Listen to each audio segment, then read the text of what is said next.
Yes, sir.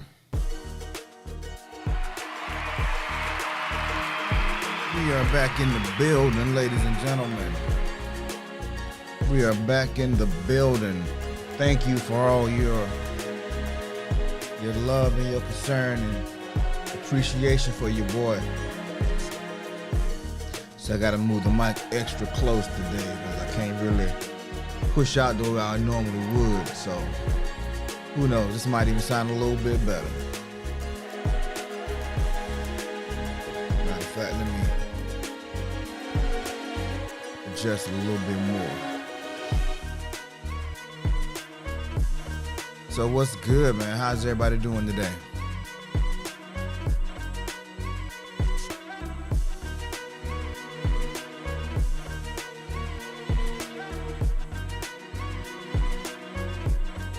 What up, fam? That chick, yo. Yeah, I'm definitely feeling much better. Definitely feeling much better.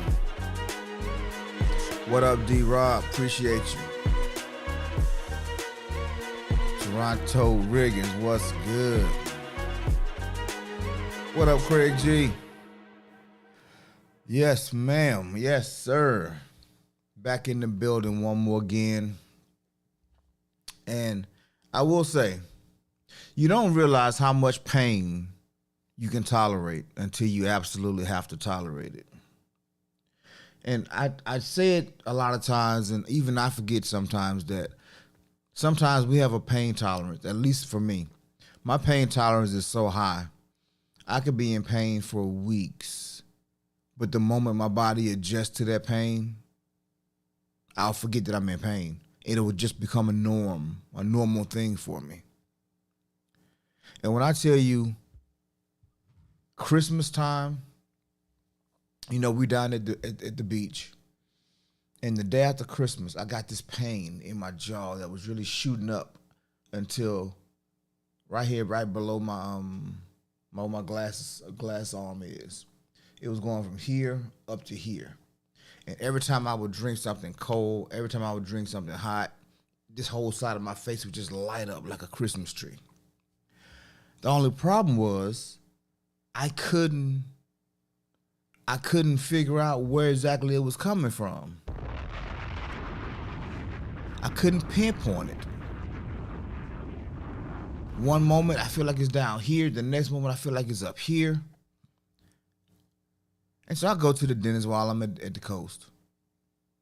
Dentist looks at it and they take x-rays and they don't really see anything. They say, well, Mr. Glover, we don't see anything. We don't know what's causing you this pain. So I tell you what, it's the end, because it was the end of the day. It's the end of the day. We have our senior dentist to be in tomorrow. Come back tomorrow and he'll look at it. I think it was the next day, yeah. He'll take a look at it and he'll be able to identify for you. Well, I go in the next day, popping crazy Tylenol, crazy, I think I'm taking, what am I taking? Tylenol, some naproxen, some other stuff I'm taking. And Tylenol is working the best for this, because I guess because it's really just acute pain. It's not that achy, dull pain. It's just that sharp pain.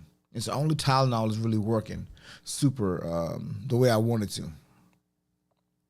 And so I go in the next day, and this guy, he was definitely, the first dentist was cool. He was a cool guy. He was kind of guy you want to go have a drink with, you know, just talk, just shoot the breeze with. But this guy, he was friendly, he was professional, and I had confidence that this guy was going to be able to figure out what was going on with me. And so he goes in, he looks at x-rays done the day before. He said, Mr. Glover, I'm not really seeing anything either. Let me take a few more x-rays, maybe my colleague didn't, maybe he didn't get to give me a full enough picture. So I'm thinking, oh man, they're about to beat this insurance up. He goes, takes more x-rays. And as I'm standing there, my mouth, you got to put those little plates for the x-ray machine kind of, and it be sticking in different parts of your mouth. It's uncomfortable. Man, I got scars all in my mouth at this point because I took like 10 x-rays. He come back, he said, Mr. Glover, I'm going to be honest with you. I don't see anything either. I don't know where your pain is coming from. I have no idea what the problem is, Mr. Glover. No idea what the problem is. The best we can tell you is that you have one tooth that seems to be wearing a little thin, and maybe you need a crown on that tooth. Maybe you need a crown on that tooth. Maybe the sensitivity from the heat and the cool things that you're consuming, maybe that's what's irritating the nerve system or the root channel. I left there disappointed, but he said, you know what? Just so you don't think we're trying to run the bill up on you, we're not even going to charge you for the x-rays. They didn't charge me for no x-rays. They gave back my little copay that I gave them. And I walked away feeling satisfied, but I still got a problem. And so I am not a medication taker. I don't like taking medicine. But I promise you, every 3 to 4 hours, I'm popping something, 500 milligrams, 1,000 milligrams, depending on what time of the day it was. And last Friday, I don't know how I made it through the show last Friday, but when I tell you for the last 2 weeks, whenever y'all see me on, it's been crazy. I'm sitting here hyped up on all kind of meds, trying to keep this pain at bay. Fire water.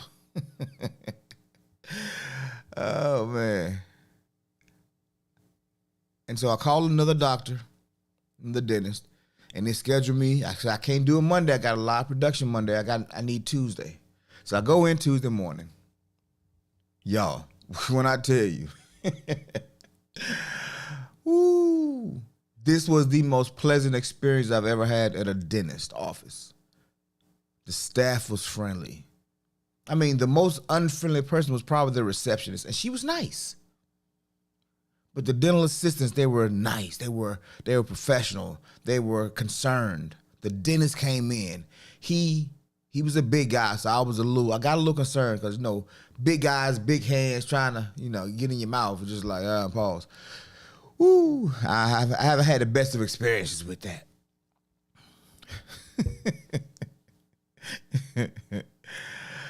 Oh, man. But when I tell you, from start to finish,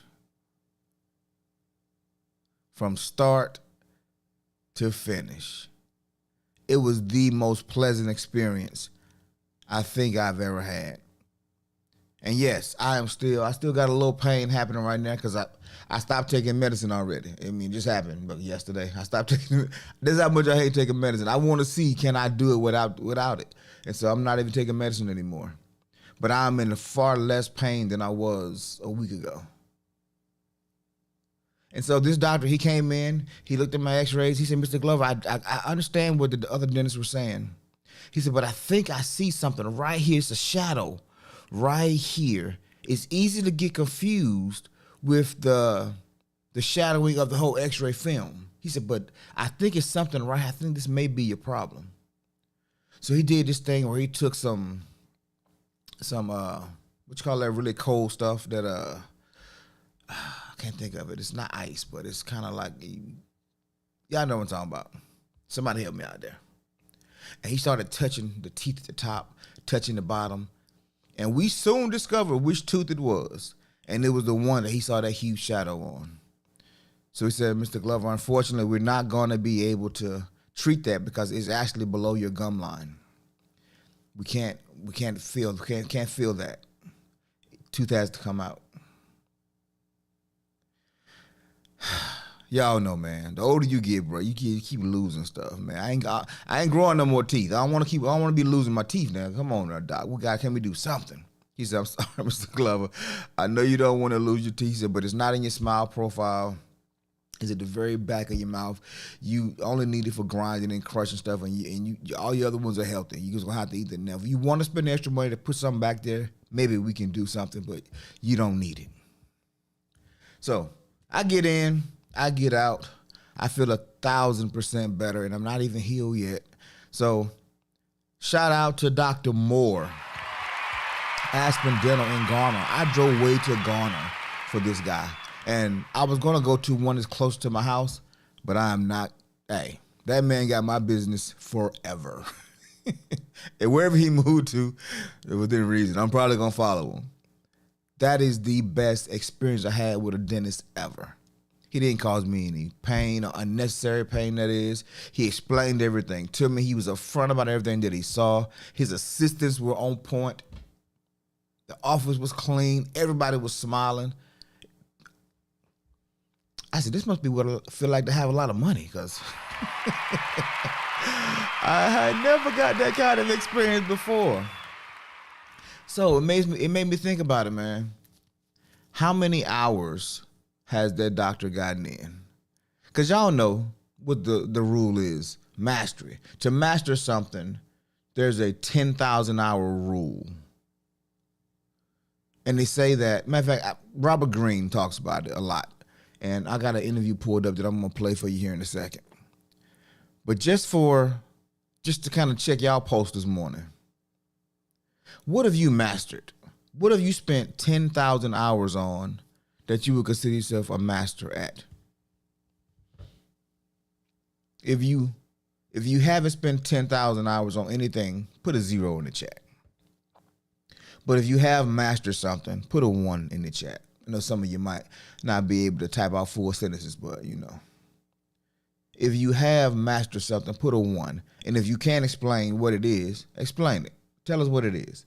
If you haven't mastered anything just yet, put a 0 in the chat. And I thought about all the times in my life, all the starts and the restarts, all the things that I got decent at, but then I would stop and do something else, or I would quit and go another direction. And it wasn't honestly until I was 32, 34 range. I'm not exactly sure. But that's when I started in the really being dedicated to the video production space. And I went from doing it, as a hobby to actually doing it in a space that actually mattered.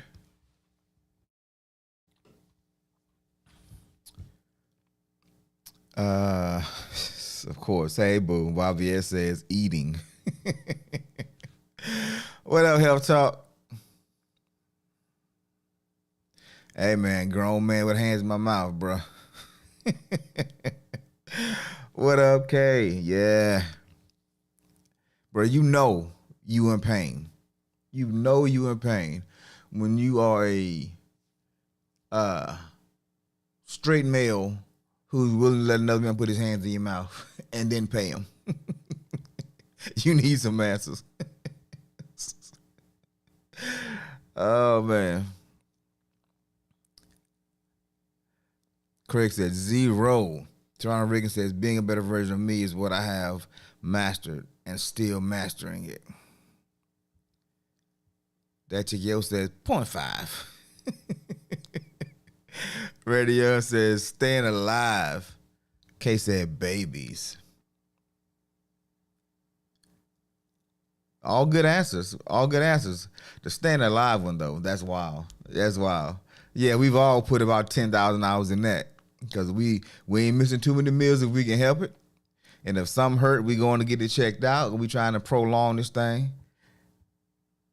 And if I do say myself, you live a very good quality of life there, sir. So you definitely done a masterful job at that. Kay said babies. And so I think about when we talk about confidence a lot. And that's actually what we're going to be talking about going into next week. Might even touch it a little bit tomorrow. So D-Rob said, I'm out here. Hey, man, it's like that sometimes, bro. Just trying to figure it out. Just like I said, most of us, we don't really even figure out the path that we even want to be on until we probably hit 30. And then at that point, it's just like, all right, now how can I, maximize this space I'm in? Do I really like the space? We got all these other questions. But it's the hours, it's the work that we put in. And so I'm gonna let Robert Greene talk about it for a few seconds. Just for a few seconds. What them 10,000 hours look like. Robert Greene is the author of numerous books. 48 Laws of Power for one, that's probably the most famous. My guy, he mentioned one. He mentioned one a couple of weeks ago too. I cannot think of any Robert Greene books. I got like 4 of them. I can't think of any off the top of my head other than 48 Laws of Power. But anyway, he's a very famous author. He's a weird guy, but he's a genius with that pen. So I think his it's a 3 months till 30. Hey man, it's a joyous time for you, my boy. I promise you. Keep on living. All right, here we go. If you spend 8 years focusing deeply on a problem, trying to solve it, working night and day, you're going to accumulate 10,000 hours in 8 years, and it's going to lead to something amazing. So y'all hear that, right? Y'all got that audio. Give me a 1. I don't know how many of you know the 10,000 hours. It's an amazing to study. Very briefly, if there's anybody who hasn't heard of it, a man named Anders Ericsson studied people who did chess and music very closely, and he discovered pretty magically at that close to that 10,000 hour mark of practice and experience. So for chess, that means all the hours of practice, reading about chess, and playing games. After 10,000 hours of experience, people reach another level. Something has happened to the brain. They're become grandmasters. It doesn't happen at 8,000 or 9,000. It can happen at 9,950 or something like that, but pretty close there. That is really interesting. So I think that is a key that a lot of us don't. I actually said it earlier. I would get really good at something, not like mastery level, but I would get like really good at something. And then I would either lose interest in it, I would get bored with it, or life would happen, or something would change, and I would go the other way and go do something new. But because of the work that I'm in, or the areas that I've been in, I've always made good relationships, and I can see people that kept going with it. And I saw the success they had, even though they were not as good as me at it. They started having massive levels of success. They became the experts in that space or in that field. Because it doesn't happen at the 5,000 hour mark. You're good, you're nice with it, but you ain't like that yet. I would dare say that shit you said that was me. I would dare say in the video production space, I am just now getting to a level that it's easy. It's easy now. I see it so differently. I see edits in my head as I'm shooting now. So it's like now my workflow is faster. Now I know what graphics I need before I even get home. Now I can talk to the client and say, hey, no, you probably don't want that because it's going to look really weird if you do it this way. However, if we do it this way, you'll get this, you'll get this, you'll get that, and I think you'll like that much better. And they're like, wow, I didn't even know what I wanted, but you did. I'm a professional.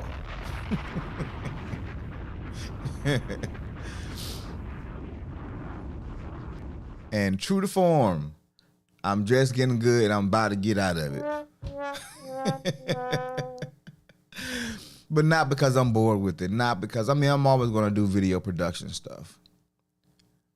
But video production, the way that I do it is not sustainable long term for my age. Now, if I was D-Rob and I'm just starting out at 30, oh yeah, I got 20 years to burn on this thing, man. I got 20 years to burn on it. And sometimes you can't stay on a thing too long. Because I'm gonna play the rest of this video, but he's gonna say something in here that is like, it's that 9,000 hours that you get close and then people turn away. But it takes 10. Yeah, you can do it a little bit sooner than that, but it takes 10,000 hours of focused, intentional effort. Most of us, we're just doing a little bit here. We're doing it on weekends. We're doing it over here. We're doing it over there. We're doing just enough to say we do it, but not enough to really master it. In the sports world, we call it, you got to get your reps in. Those 200 shots Steph Curry takes after basketball practice before he go home. That's mastery. That's why he's the shooter that he is.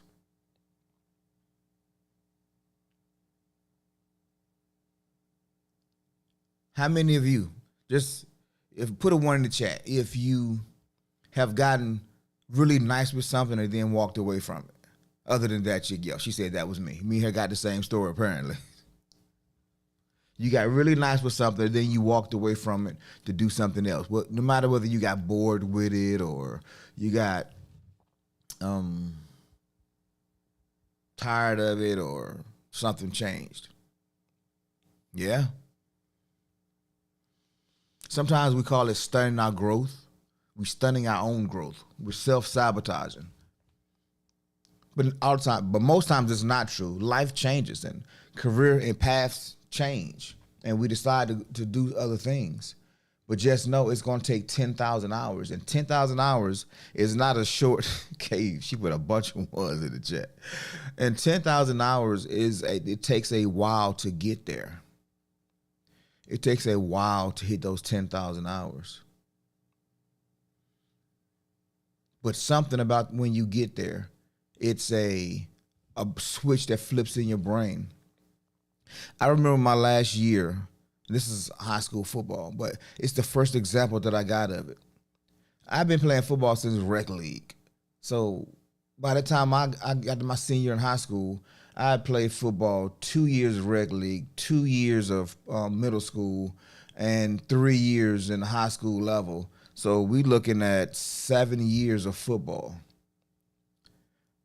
And I go into my senior year, and I just see the game so differently.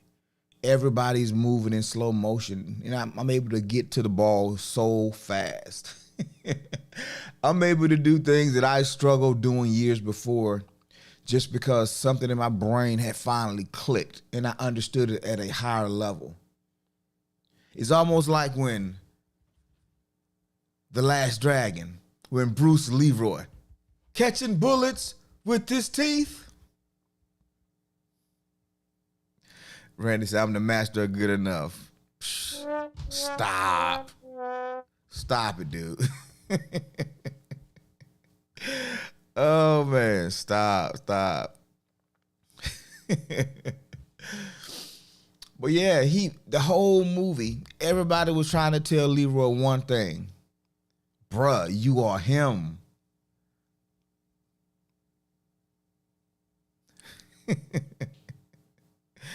Bruh, you are him. The whole movie, everybody trying to tell Bruce Leroy the same thing. You sure look like a master to me, Leroy.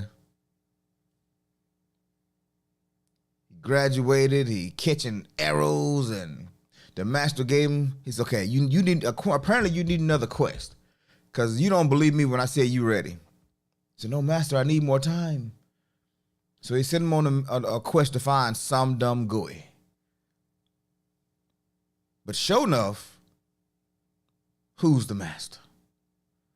I can't hear you.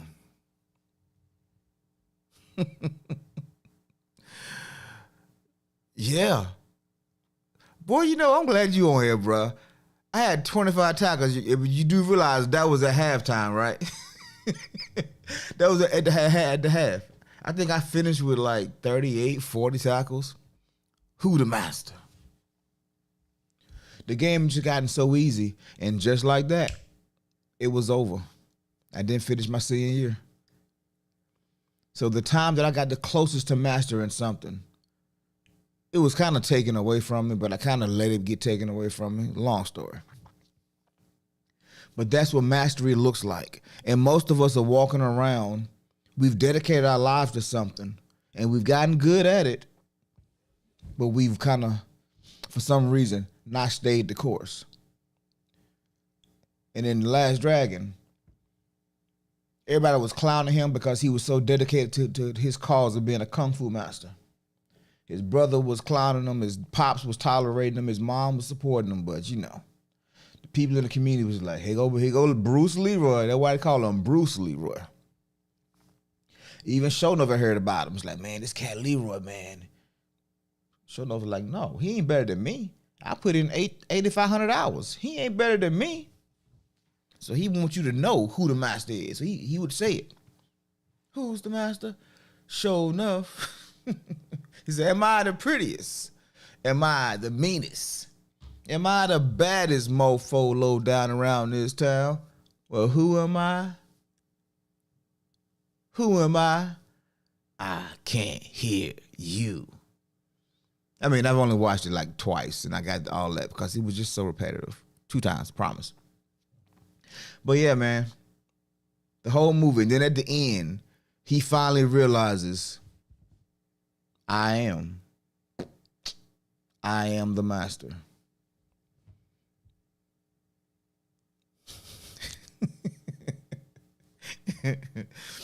And I know some of you out there like that. Y'all putting that work in, y'all trying it. Y'all trying to figure it out, trying to figure out why some things ain't falling into place.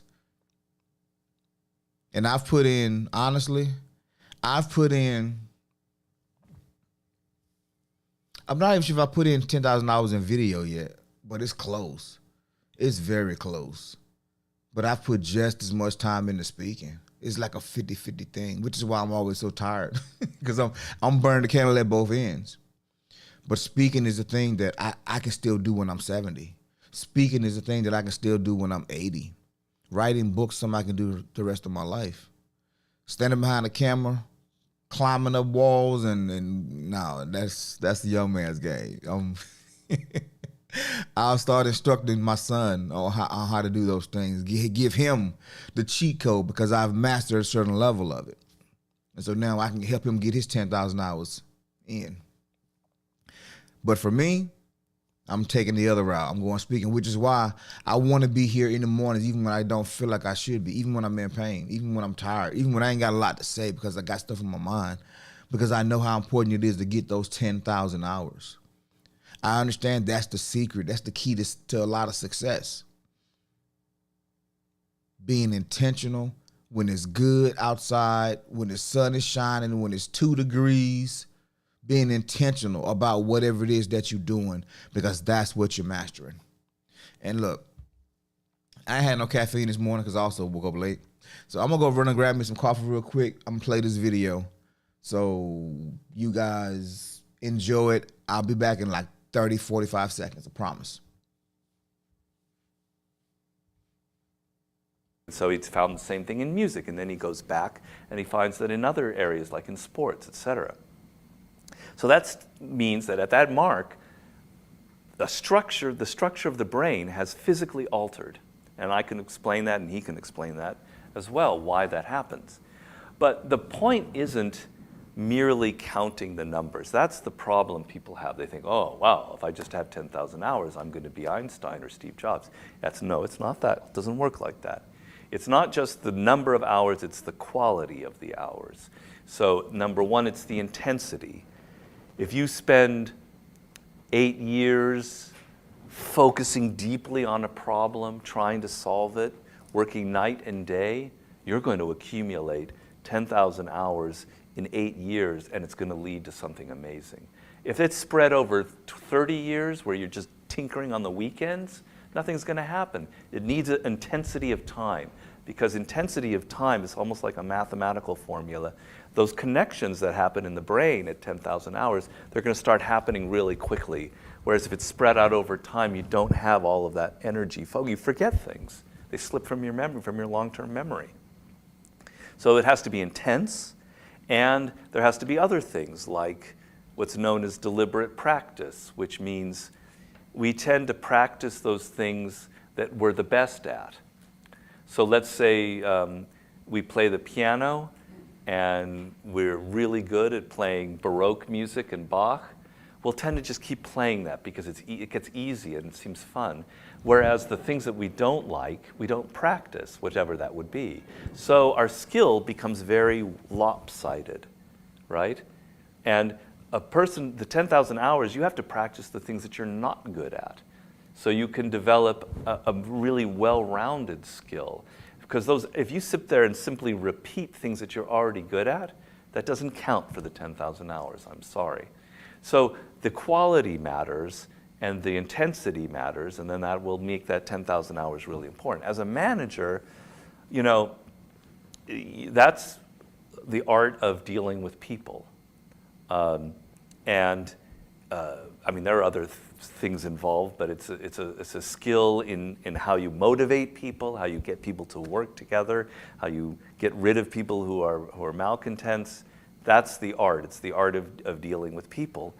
And I don't think there are really any books that are going to break you to that other level. They're books that can help you, but the most important thing is the experience, the day-to-day experience of managing people and seeing what works, because every group that you deal with is different. There's never the same group twice. It's like a chemistry thing, where the 8 people that you worked with 4 years ago and now you have 8 new people, it's just not the same.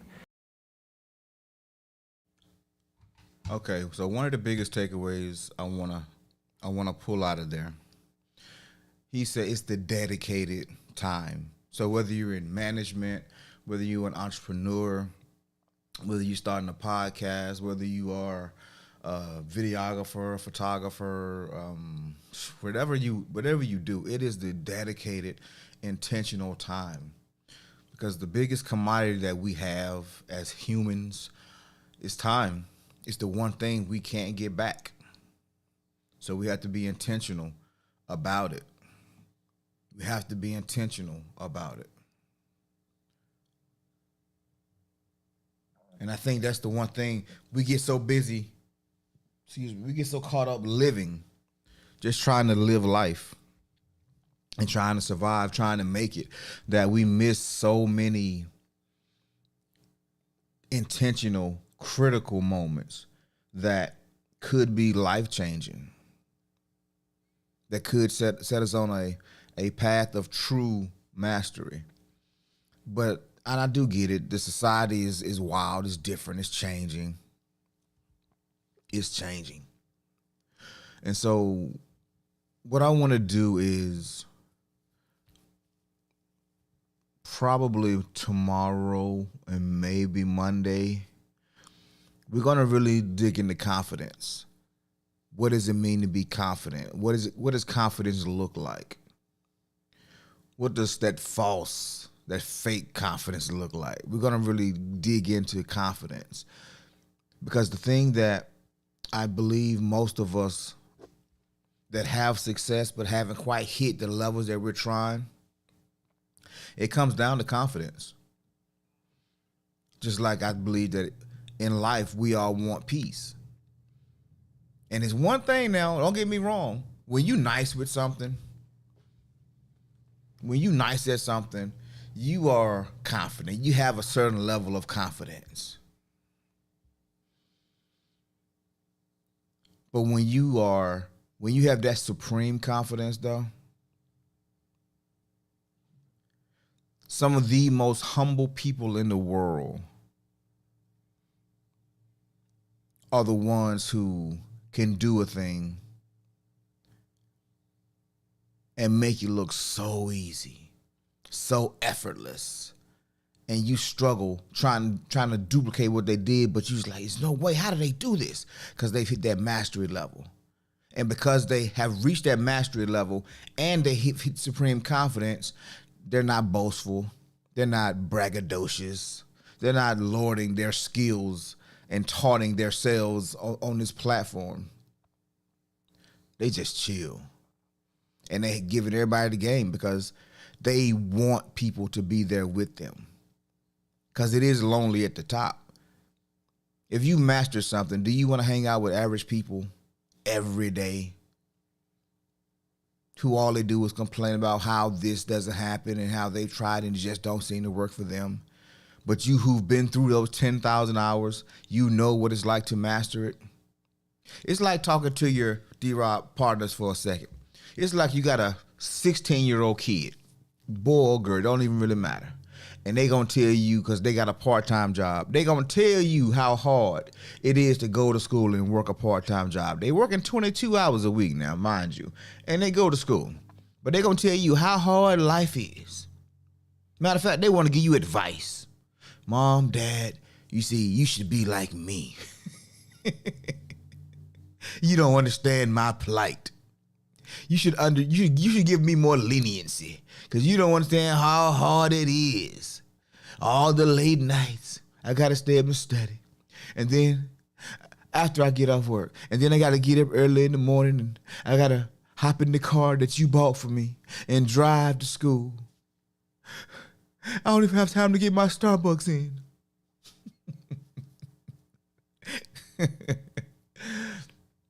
But that's what it is. And as a parent, do you want to be around this whiny, complaining kid all the time? You love them, but you don't want to be there with them all the time because y'all not on the same level. They don't see the world through the same way that you do. But when you find that person that you share that vision with, oh man, some great foundations, some great energy, some great time. It's like trying to be friends. Yeah, poor Tank Tank. You just got it so hard. Got it so hard. I know when I was in the one of the military training schools, we used to call it PLDC, Primary Leadership Development course. And part of the training was a month long, a little bit over a month long training. And where you would go and you would learn all these different leadership skills. And part of that was, you got to think, you're in the military, you're being trained to potentially go to war and how to survive in war, regardless of the climate. And at this time, I am stationed in Fairbanks, Alaska. And I'm going to PLDC. It is literally negative 20 outside. And actually, it just warmed up because it was like negative 45, like a couple weeks before. But it was March, so we're getting ready to go into the spring month. So it's probably negative 20 outside when I get there. And we're going through all these classes, all this training, because to become an E5, a non-commissioned officer, you have to pass PLDC. It's one of the requirements. And at the tail end of it, like with 10 days left, we go into the woods for 4 days. Oh yeah, it was just call me Chilly Willy because it was cold out that piece. Matter of fact, I'm still cold from that time. But we are out in the woods, man, and we're running all these missions. And we set up tents. And imagine you trying to set a tent up, but every time you hit the spike with the hammer, sparks shoot out of the ground. Because in Alaska, they have what we call permafrost, meaning the ground actually freezes solid. You can't dig. Permafrost. If you have a loved one that passes away in December or January, well, they're not getting buried until May because the ground is frozen. Not even the heavy equipment can dig through the ground. So they have to put them in freezers and storage.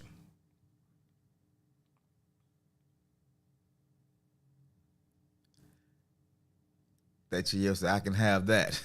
Randy, your perspective is only as good as your exposure. That's why the old folks will tell us, just keep living, baby. There you go. There you go. And so I'm digging out this. I'm trying to set this tent up, but we know all this.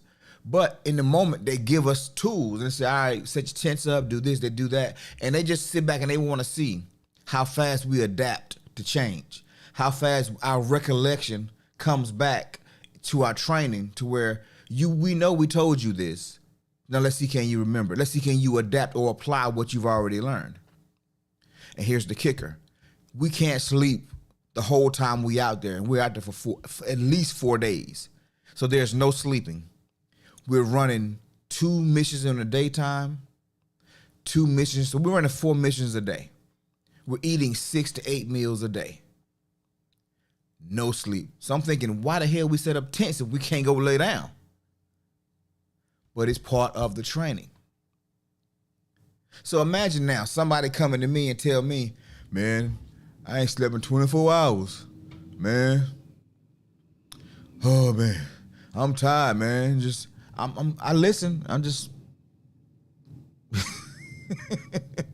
I listen and I shake my head because they don't know that experience of mine.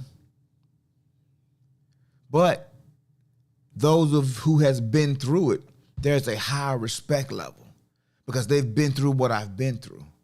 There's a certain level of mastery in that. So you say, hey man, one day at a time, you get you a nap however you can get you a nap, but you're gonna be all right. Trust me, it ain't gonna kill you. Missing a couple of days of sleep won't kill you. If it was, I would be gone, and so would a lot of other people. So you want people that's on your same level, some people that's on your same space to live life with. So mastery, this is the next thing that we're going to really deal with, the levels of mastery. And mastery starts at 10,000 hours. And that's why you need to put 10,000 hours in. So whatever field that you're in, whatever space that you want to go in, you have to ask yourself some really tough questions. How valuable, how much time? Let's start with that one.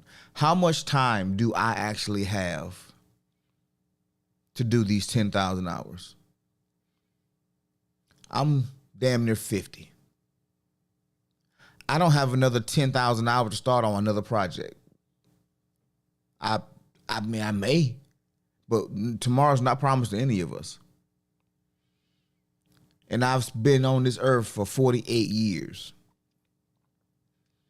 And I've done a lot of different things, but there's one thing that I've done more consistent than anything, and that's speaking. I just have done it sporadically. Until the last 5 years, I haven't put any intentionally focused time into speaking. I just did it here. I just did it there. I did it when I was in this certain space. I did it, but it wasn't my life. I wasn't trying to master it. I wasn't intentional about it, but now I am. Video is because of how I made my money. I had to be intentional about it, so I got really good at that. And so I say I'll never stop doing video, but I want to create my own content, my own things, but I need time to do that. And as long as I'm chasing somebody else's rabbits and dreams, I'm never going to be able to create the life that I want through my own mastery. And so I know 5 days a week is a lot. So I thank you guys that tune in I know it's a lot. I know hearing my voice every day it can be a little sometimes, but guess what? I'm on my journey, my 10,000 hour journey. And I'm closer now than I've ever been with consistency. Because I've been, like I said, consistent for like the last 5 years.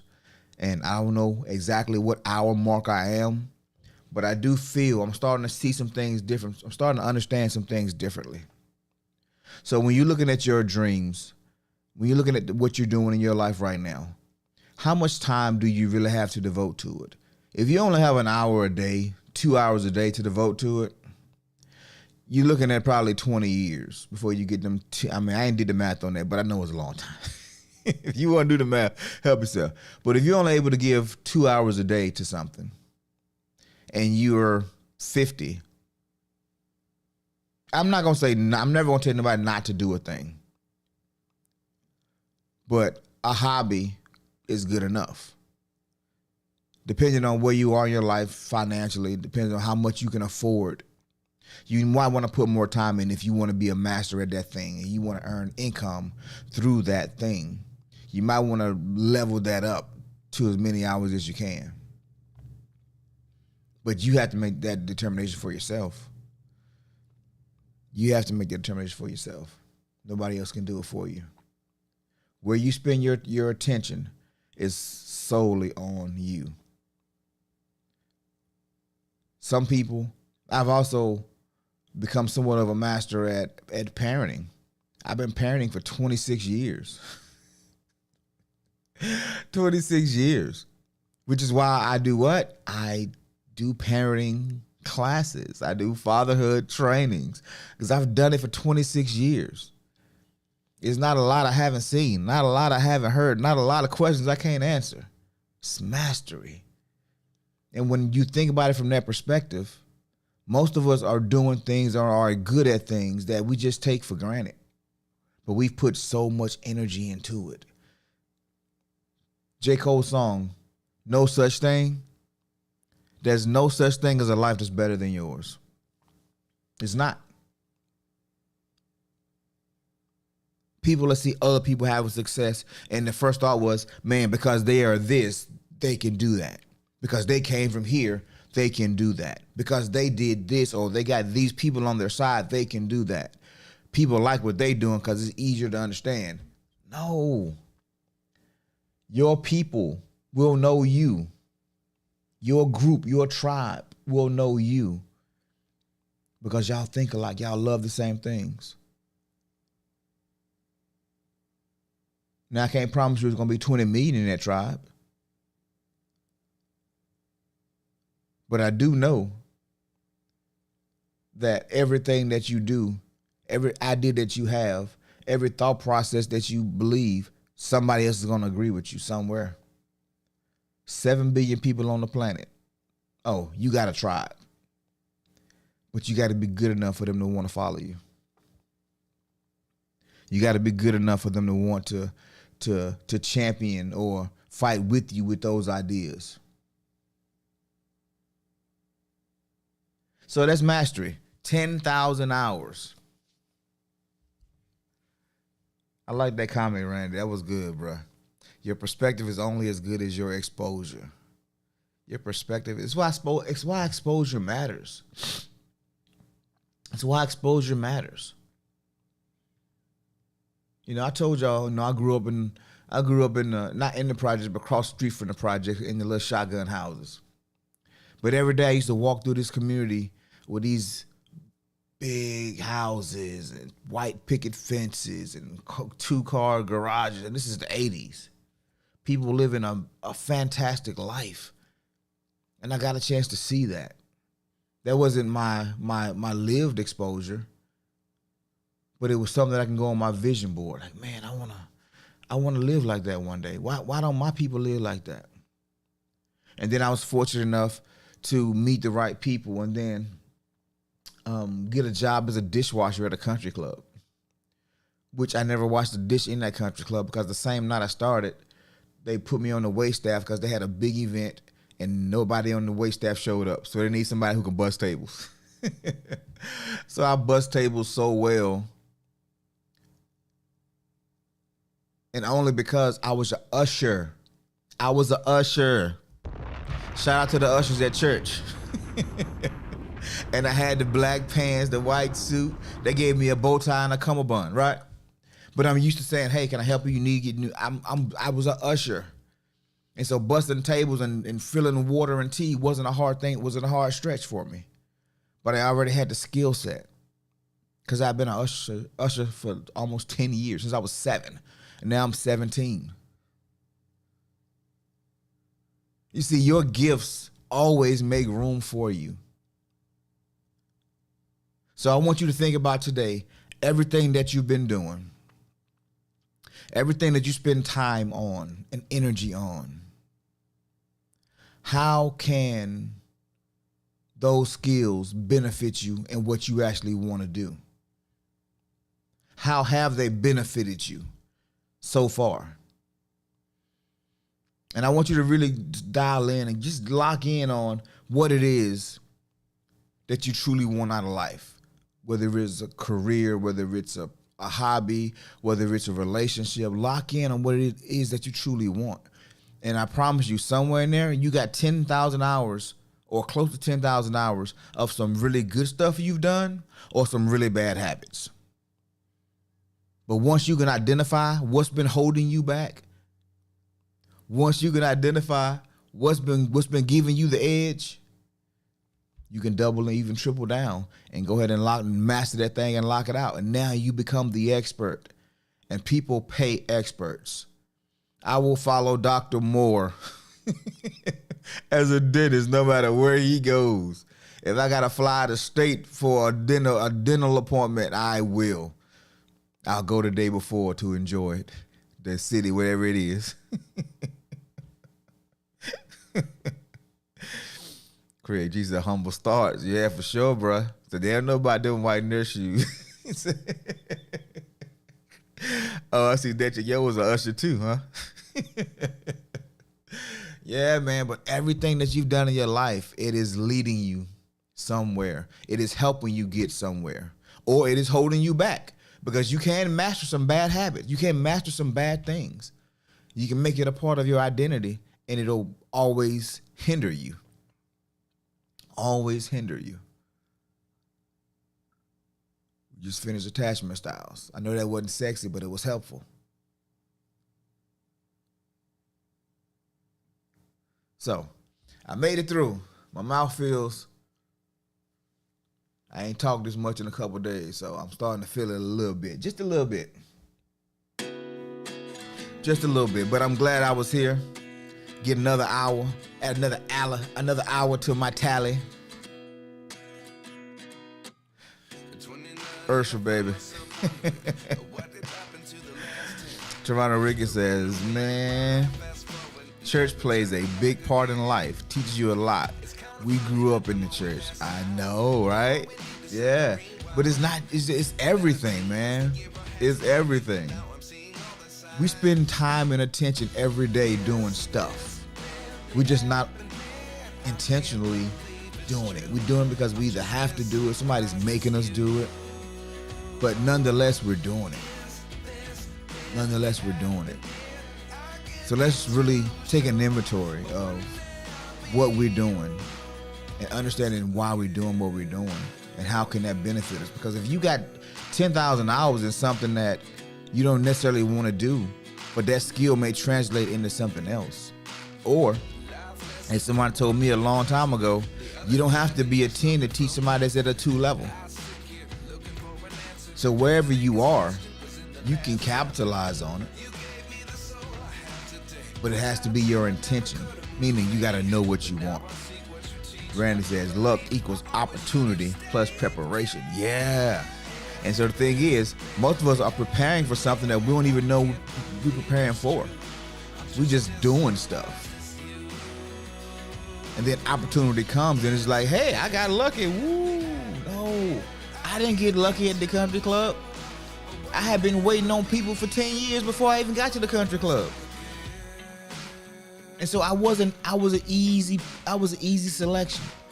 And that busting tables led to me working there for the last 3 years or last 2 years of my high school career, making good money, being exposed to people with more income, higher lifestyle, higher quality of lives, painting pictures here. And then I realized, man, a lot of folk in that country club, they wasn't the brightest bulbs in the box. They wasn't the most colorful crayons in the cart neither. But they had exposure. They had influence. And so I knew it was just a matter of time before I could do that. If they could do it, I definitely could. But doing what was the question? Doing what, man? And that's, I think we all get stuck there. But take that inventory. Figure out where you have been spending most of your time and see if that's something that you can really capitalize on. But yeah, like I said, tomorrow we're going to talk about confidence. So shout out to everybody that was in the building today, man. I didn't really shout out positive self-talk, but shout out to you. I got Randy. I got health talk. I appreciate all of you, man. Y'all be blessed. Y'all have a great day. Much love, respect, and we will catch you tomorrow. Y'all be blessed. Peace out.